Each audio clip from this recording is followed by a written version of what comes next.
Hello everyone.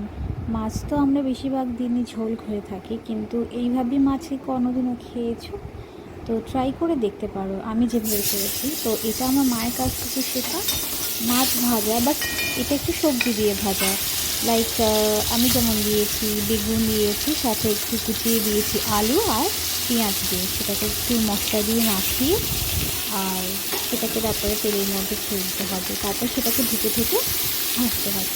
আমার মায়ের থেকে এটা শেখা, আমার মা তো খুব দারুণ বানায়, তো সেইভাবেই আমি করেছি। তো এটা খেতে এতই ভালো লাগে, মানে ব্যাস এটা ছাড়া, মানে এটা দিয়েই হয়ে যায়, এটা ছাড়া আর কিছু লাগেই না এরকম।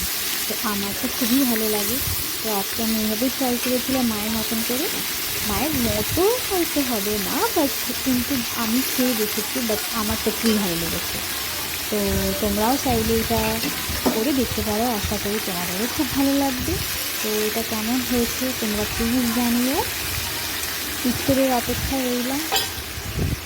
তো দেখতে থাকো তোমরা, এটা খুবই ভালো হয় খেতে, একবার করে দেখতে পারো। বাই।